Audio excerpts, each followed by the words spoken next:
Hello दोस्तों, mysterious stories YouTube channel में आपका स्वागत है। और मैं राजकुमार आज आपके लिए दो डरावनी कहानियां लेकर आया हूं। तो चलिए शुरू करते हैं।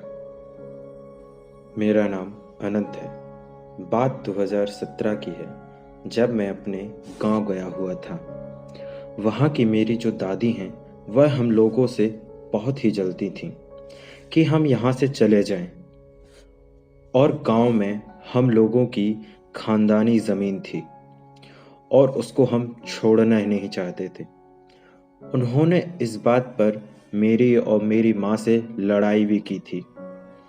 जब लड़ाई से बात नहीं बनी तो दादी ने मेरे ऊपर टोना टोटका करवाया, और वह इतना बुरा करवाया था कि अगर पता नहीं चलता तो मेरी जान भी जा सकती थी। शुरुआत में तो सब ठीक ही रहा। कुछ 5 दिनों बाद मेरी तबीयत खराब रहने लगी। हमने बहुत से डॉक्टरों से दिखवाया, उनसे सलाह भी ली, लेकिन उसका कुछ असर न हो पाया। फिर हम लोगों ने गांव के ओझा को बुलवाया। उसने झाड़ फूक करने के बाद बताया कि मुझ पर किसी ने जादू टोना किया है। जब मैं अपने छत पर सोता था तो मुझे पायलों की आवाज़ आती थी, जबकि मेरे आसपास कोई होता भी नहीं था। हर वक्त मुझे ऐसा लगता था कि मेरे आसपास कोई है।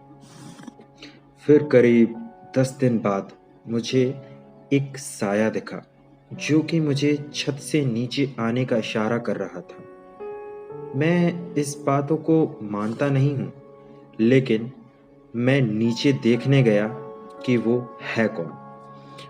फिर जैसे ही मैंने घर का दरवाज़ा खोला तो मेरा पूरा खून जम गया। वह एक औरत थी जो काली साड़ी पहने हुए ज़मीन से करीब 1 फीट ऊपर हवा में होकर लगभग 1 फीट जितना मुंह खोल के खड़ी थी।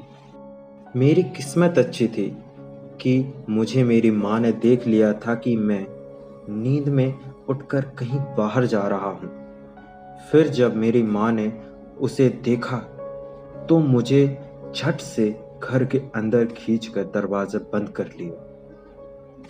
बंद करने के बाद करीब 1 घंटे तक हमें दरवाज़ा कोई जैसे पीट रहा हो ऐसी आवाज़ें आती रहीं। फिर दूसरे दिन जब ओझा को बुलाकर ये घटना उसे बताई, तब उसने कुछ सामान लाने को कहा। पूजा करने के बाद उसने बताया कि इसके ऊपर मुटकरणी की गई है। मुटकरणी वह काला जादू है जिसको सिर्फ वही काट सकता है जिसने वह किया हो। ये तो हमें पता नहीं था कि किसने किया है। इसके 1 दिन बाद ही मेरी ऐसी हालत खराब हो गई कि मैं बिस्तर से नहीं उठ पा रहा था, और हर वक्त लगता था कि मेरे ऊपर कोई बैठा है। हर वक्त मुझे चीखने की आवाज़ें आती थीं, और मेरे शरीर पर ऐसे निशान आ गए थे कि मुझे हर वक्त कोई मार रहा हो। ये सब देखने के बाद मेरे कुछ रिश्तेदारों ने बताया कि आप वहाँ के बिजलेश्वर मंदिर जाइए। अब वहीं एक जगह है जहाँ ये बच सकता है। हालांकि इस बात को 4 साल हो चुके हैं। आज भी मेरा शरीर कमज़ोर है। वहाँ जाने के बाद 5 दिन तक पूजा चली, और पूजा संपन्न होने के बाद मुझे एक तावीज़ दिया गया और कहा गया कि इसे कभी भी मत निकालना।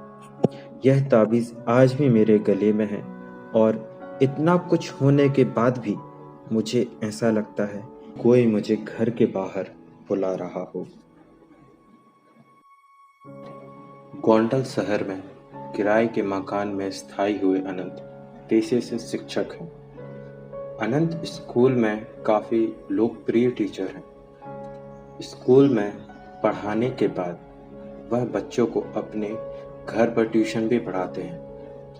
खैर, अब तो उनकी शादी हो चुकी है, पर जब वह कुंवारे थे तब उन्हें अपने किराए के घर में बेहद भयानक अनुभव हुआ था। एक शाम जब वह अपनी आराम कुर्सी पर बैठकर सुस्ता रहे थे, तब अचानक उनकी अलमारी का दरवाजा अपने आप धड़ाम से खुल गया। इस आवाज से वह चौंक गए।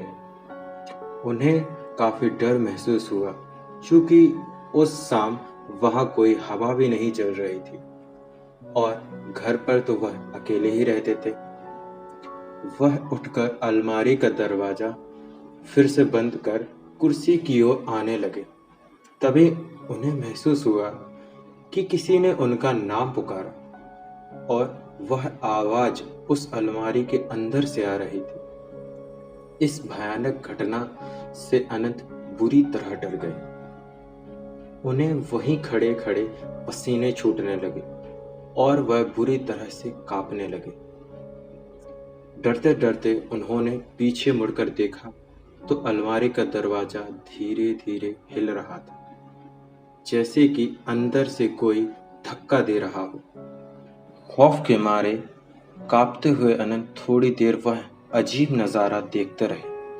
तभी अचानक अलमारी से गाढ़ा काला धुआं बाहर आने लगा। यह सब घटनाएं देखकर अनंत की चीख निकल गई। अनंत दौड़कर घर के बाहर आ गए और सारी बातें अपनी पड़ोसियों को बताने लगे। अनंत के पड़ोसी उनके साथ घर में दाखिल हुए और उन सब ने वह जो देखा उसे देखकर उन सब के होश उड़ गए। कमरे की छत पूरी तरह काली हो चुकी थी। अलमारी के दोनों दरवाजे उखड़े हुए थे और सारा सामान नीचे जमीन पर बिखरा हुआ था। लोग कुछ समझ पाते इससे पहले ही वहां रखी अलमारी धड़ाम से जमीन पर गिरी। अनंत के साथ साथ अब सभी लोग इस भूताह अनुभव से घबरा गए और बाहर की तरफ भागे।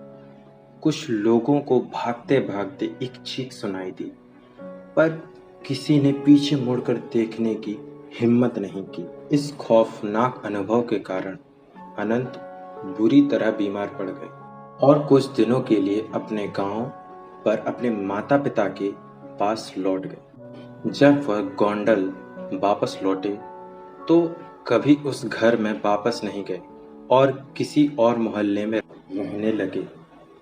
मोहल्ले में रहने वाले बुजुर्गों से पता चला कि वो मकान अंग्रेजों के ज़माने की बनी एक हवेली को तोड़कर बनाया गया था। कहते हैं कि उस हवेली का मालिक बहुत ही क्रूर इंसान था। एक बार उसने अपने नौकर को जलाकर मार डाला था और उसकी अधजली लाश उस अलमारी में छिपा दी थी। मकान मालिक ने कभी वो अलमारी प्रयोग नहीं की थी, लेकिन अनंत राजनाथ के मांगने पर उन्होंने वो अलमारी उसे दे दी थी और शायद इसी कारण नौकर की आत्मा नाराज हो गई और खौफनाक डरावनी घटना घट गई। ऐसी ही और हॉरर स्टोरी सुनने के लिए आप हमारे चैनल को सब्सक्राइब करें और बेल आइकन भी दबाएं।